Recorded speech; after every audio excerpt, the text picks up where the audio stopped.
Let me introduce you to our next speaker, Professor Hertog, who's a professor of operations research at the University of Amsterdam. And his research interests cover various fields in prescriptive analytics. His main focus has been on robust optimization, and he has started recently to look at the intersection between machine learning and optimization. And he's very active in applying the theory into real-life applications. He's very interested in applications that contribute to a better society. He received the Informs France Edelman Award twice, in 2013 for his research on optimal flood protection, and in 2021 for his research on optimizing the food supply chain for the UN World Food Programme. Currently, he's doing research to develop better optimization models and techniques for cancer treatment, and he's involved in research to optimize the locations of health facilities in Timor-Leste and Vietnam together with the World Bank. He's associate editor of the Operations Research and Informs Journal on Optimization. So, Professor Hertog, thank you for being here, and the floor is yours. Thanks a lot. So, first of all, can you see my slides? Yes, we can. We can see them, and we can see me and hear me. Yes, everything is good. Perfect, great. So, thanks a lot for the invitation to give this presentation, and also thanks for this great initiative. I think it's a really great initiative that you organized here, and I also can imagine that many of you have relatives and family and so on who are affected by this disaster. I wish you all the best and comfort and strength in these difficult times for you. Okay, so the title of my talk is Analytics for the Better World, and that's also exactly the name of an institute that we initialized several years ago, Analytics for the Better World. And in fact, the aim of this institute is to develop and to apply analytics techniques for the 17 Sustainable Development Goals of the United Nations. And in fact, today I would like to give several examples of using and developing analytics that contribute to the Sustainable Development Goals. So the goal of this institute is really not to do research, not to write papers, but the aim and the goal of this institute is really to have impact. I always say the first aim is impact, the second aim is impact, and the third aim is impact. And I'll give several examples of that. First of all, I think maybe this is already known for you, but I will start with that. So analytics, it's about using data to get better insight and finally also better decision making. We distinguish 4 types. Descriptive analytics, where we use data to describe what is going on. Diagnostic analytics, where we use data to understand what's happening, why it is happening. Predictive analytics, where we use data to answer the question what will happen. And prescriptive analytics, optimization, where we use data to find best actions. And in fact, the example that I will give today is about prescriptive analytics, about optimization. But more and more we see that both machine learning and AI and optimization are now combined. But the examples I will give are more on optimization. So the first example is about the optimizing the hospital locations in Timor-Leste. So Timor-Leste is a small country close to Indonesia, became independent in 2002. And it is in a low-income country, and the World Bank is helping them by providing loans to improve the infrastructure, and especially also for healthcare. So, in fact, the question there was the following. So these are the current locations for the hospitals. And the first question was, what is in fact the percentage of the population that have access to a hospital? At hospital, it's more primary healthcare, to a hospital within 5 kilometers. So within, let us say, walking distance. And that's also one of the goals of the United Nations, that say at least 95% of the people have access to such an hospital within 5 kilometers. So the question was, what is that percentage of the population? And then secondly, if we would like to improve that to say 95%, which is the goal of the United Nations, how many and where should we locate new hospitals such that with a minimal number of new hospitals, we can reach that goal of the 95%, for example. So in fact, what we did there is we built what is called a linear optimization model and to answer those questions. So for those who are not familiar with optimization, so linear optimization is in fact an optimization problem where we have decisions to be optimized. So in this case, it is the locations of the hospitals. We have an objective to be maximized. In this case, it was the percentage of the households that are within 5 kilometer distance of the hospitals. And we have constraints involved, and the objective and the constraint are linear in the variables. And as soon as we have such a problem, we have state-of-the-art, very efficient solvers that can solve huge problems. So that's in fact also what we did here. So we built a linear optimization model where we have, let's say, parameters. That's the number of people in the household, distance parameters, maximum travel distance, number of additional hospitals that might be added. And we have variables. Xj is 1 if the hospital is opened and 0 otherwise, and Zi is the household is assigned to hospital I, is served by at least 1 hospital and 0 otherwise. Well, this is the linear optimization model that is used primarily. So here we maximize the coverage, the number of households that are within 5 kilometers. The existing hospitals are already assigned, at most P additional hospitals, and a household is assigned to one hospital if it is within S kilometers. And we have binary variables. So this is called a facility location problem. So that is nice. There's a lot of literature about that. So we use that. And for Timor-Leste, that was nice because we could indeed solve those problems. But later we also had several similar problems in other countries, like in Vietnam. I'll come to that later. But then the problems were too big, and we developed new heuristics because we couldn't use linear optimization solvers at that time. Okay, so here you see a result of that just for one district, Mera, where you see these are the current hospitals. The red dots are those clusters of households that cannot be reached by the hospitals, by the medical centers, and the green ones can be reached. And here you see the effect if you add, in this case, 10 facilities, 10 centers, and then also the accessibility, the coverage rise from 63 to 81% by adding those 10 facilities. And also this type, of course, are very interesting for them. So this is the total number of hospitals. So there were existing ones, 139, and the coverage was 61%. And here you see, if you add more hospitals, then in fact, optimally, then in fact the coverage increases.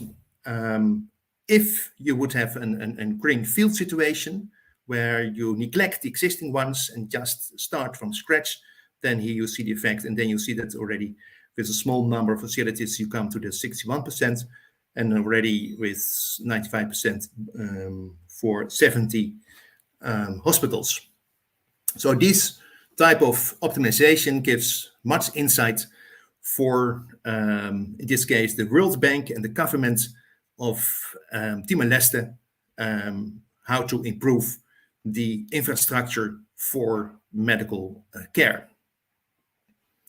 So that is also what we did later for Vietnam. And then it was not about hospitals, but more on stroke centers. Stroke was, in fact, death cause number 1 in Vietnam.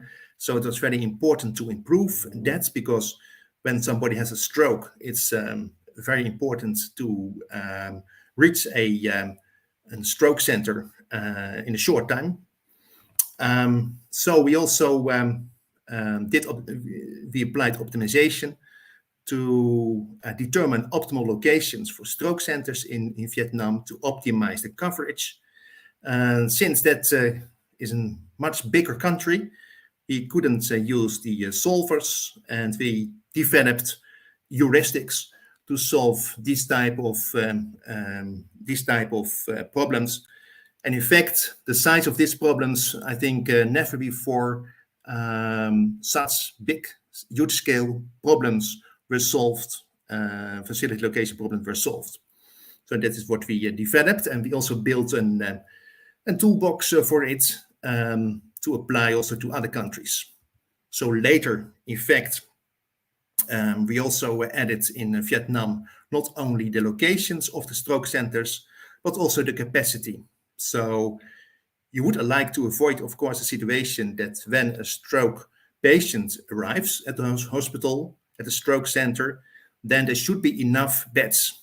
So the question is how to divide the capacity, the number of beds, over the hospitals.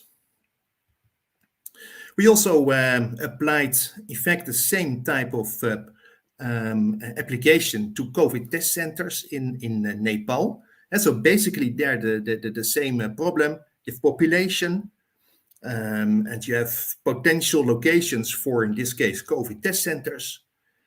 And then the question is, what are the optimal locations such that with the minimal number of test centers you have the highest coverage? And this was in cooperation with the World Health Organization. Now we are also doing it for mobile clinics. That's a different type of facility location problem. Mobile clinics that's in Kenya for vaccination, and we do that together with AMREF. But basically also the facility location problem is behind it.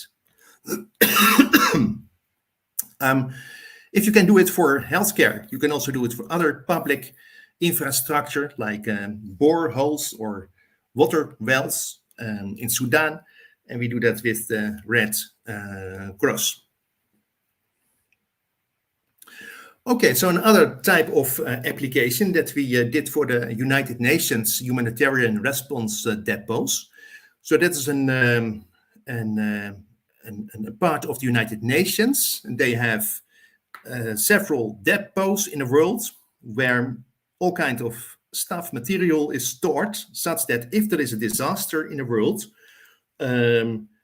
like the one that we have had in Morocco, then the idea is to ship the material from those depots to the location of the disaster. That could be a flood, an earthquake, or you name it. Oh, so the question is then, what are optimal locations for the depots? So what we did is we used the data about disasters in the past, and based on that, and also based on a technique which is called robust optimization, because there is a lot of uncertainty, of course, in where will the new disasters happen. Built on robust optimization, we determined locations for the humanitarian response depots for the United Nations. Okay, another project, totally different project, was about the food supply, food supply chain for the World Food Programme. So the World Food Programme is part of the United Nations, and in fact they provide food to the people that are in hunger. So there are more than 820 million people that are in hunger, and in fact the World Food Programme provides 10% of them, so around 80 million people with food every year. And then each time, for each project, they basically have to solve the following question. Suppose that there is hunger in a certain country. Let's take Yemen. Then the question is, okay, what should be the daily meal? What should be the food basket? Which ingredients should be included there? Oil, rice, beans, and how much of them. And it should be such that all kinds of nutritional requirements, like fat, so much fat, at least so much vitamin B, C, and so on. So all kinds of nutritional requirements should be satisfied.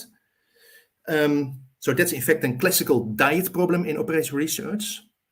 But it should also be such that the total cost is minimized, because all the ingredients has to be purchased somewhere in the world. There are many options for that. So the purchasing costs are important, but also the transportation cost, because it has to be transported from the purchaser, from the supplier to the beneficiaries. So that is one big problem. So it's a multi-commodity cost, network cost flow problem, and a diet problem into one problem. So it's about the daily meal, the ingredients, such that all kinds of nutritional requirements are satisfied, and such that the total cost is minimized, consisting of purchasing cost and transportation cost. So that's one big puzzle. And we built a linear optimization model. And so again, linear optimization means objective linear, constraints linear, and then we can solve, in fact, very big problems with millions of variables. And so that's also what we did here. And the first application was at that time, that was in 2015 for Iraq, and then later also for Syria. And nowadays they are using it in every new operations, and because of that, using that linear optimization model, millions more people can be fed by that, because you can save money. And so for each dollar that you can save, you can feed other people. By the way, do you know what it costs for the World Food Programme to feed one person, let us say in Africa, for one day? No, I can't see, or I can't get your answers, but in fact, it's less than $40 per day. So that's the cost per day for them. So I think this is also a project with a big impact for the World Food Programme. And I also have to mention here that this is in fact together with Koen Peters and Heine Fleuren, who led this project. Okay, looking at the time, I think I just finished with this one because this is what we are currently doing. That's for the, maybe it doesn't have to do with disasters and so on, although maybe also the plastic is a disaster, but it's about removing the plastic from the oceans. So there are 5 hotspots in the world where, due to the currents of the ocean, the plastic are collected more or less. So 5 hotspots. But for example, the biggest hotspot is 3 times France, so there's a big area. And the plastic density there is not homogeneous. So the question there is, that is the system, that's the ocean cleanup. There's a Dutch NGO that is trying to remove the plastic from the oceans. The ocean cleanup is using this system here. So this is sailing in that direction, collecting the plastic, goes into here the retention zone. So the question then is, okay, where to steer this system, because the plastic density is not homogeneously. So where to steer the system such that you can catch the maximum amount of plastic as possible. So what we did is we used optimization, not linear optimization, but in fact the longest path method that we used there. And here you see a result. So this is the part of the ocean. So each dot is, I think, 5 by 5 kilometers. So the color gives the density of the plastic. The lighter, the higher the density. So red is really high density. And this is the system, and this is the optimal trajectory for the captain. So now every morning you can now tell the captain where to steer the system. And this is, by the way, together with researchers from the London Business School. Okay, so I hope I have showed you a little bit of what we're doing at Analytics for a Better World. So we also work together a lot with researchers from all over the world. So if you're interested to join, you're welcome. And I would like to finish by saying that I think analytics is not only very valuable for companies, but I think analytics can also contribute a lot to the Sustainable Development Goals of the United Nations. Thank you very much.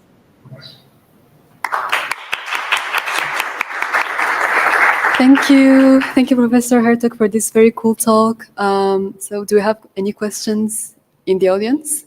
Okay, we have one.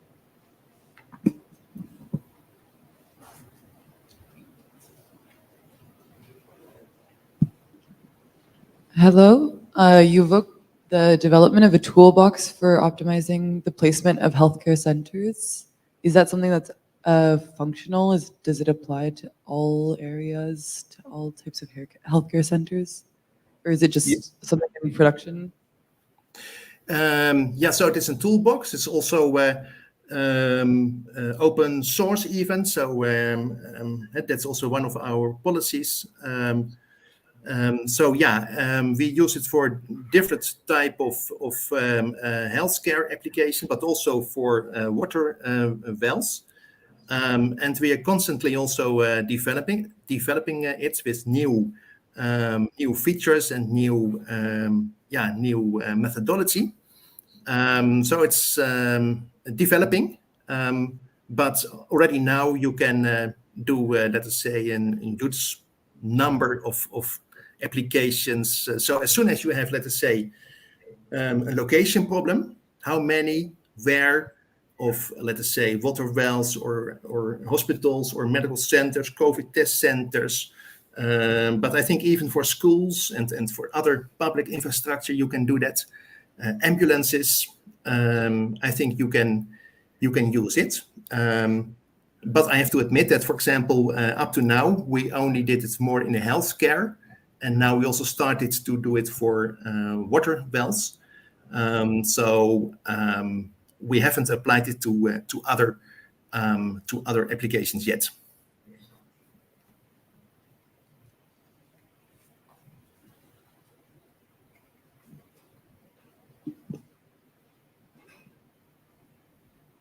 Thank you for your answer. We have one more question online. How to build resilient and sustainable plan for disaster management system based on AI and data that can be quick to trigger at a low cost.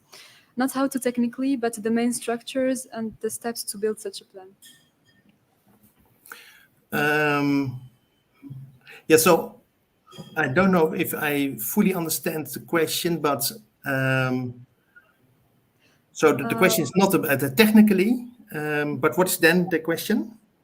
Yeah, so the question is again, like how to build sustainable plan, but not on the technical plan, on the like what are the main structures that we should put into place for this?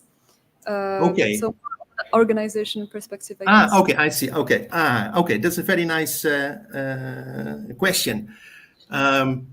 So what I think is very, very, very important is to really work together with those people who are, let's say, the decision makers, who are really, who know what the situation is. And so, for example, we're working together with either governmental people or the World Bank, or let's say in Nepal with the people who are working over there. And what we also do is we train those people. So we show them, we don't give them reports or so. We also, in workshops, we tell them what are the solutions, and we have interactive sessions to show them what are the results, the effects, and such that they also understand what the final solutions are. Okay, thank you for your answer. I have one last question about the last part that you talked about plastic removal, doing it in an optimal way. I'm not sure I understood what data is used for this. Okay, so the data we use is first of all the estimations for the plastic density, and that's based on computational fluid dynamics models, but also based on satellite images, and we're also going to use drone images for that. But also data about weather predictions for winds, but also the waves, because if the waves are too high, then it's not possible to have the system in the ocean. Then it's also dangerous, so you would like to avoid that. So that's basically the data that we use. And that's also changing over time. So plastic densities over time, and also weather and wave predictions over time. Okay, thank you for your answer. Okay, I have one small last question. It's about your work with the food program. I was wondering, from your perspective, what is the biggest challenge that was in the whole implementation of the project? Well, the biggest one is to get all the data right. And the second one is really, so in the beginning it was really difficult to convince the World Food Program that this was something that is really valuable for them. But now they have their own team, data science team. So one of our students is now the head of the team. And so I think it's in total 12 people or so. But in the beginning they were really very skeptical. But data was getting the data was really the biggest challenge. And now, they're constantly updating the data. Okay, thank you so much. Again, Professor Hertog, for your talk.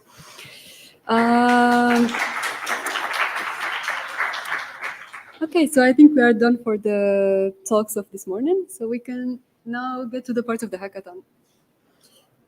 ما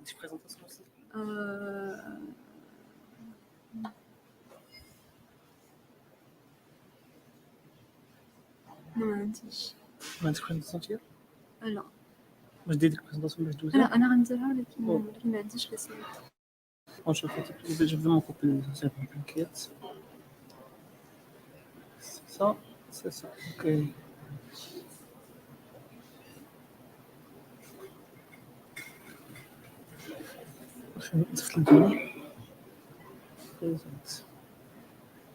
Slides.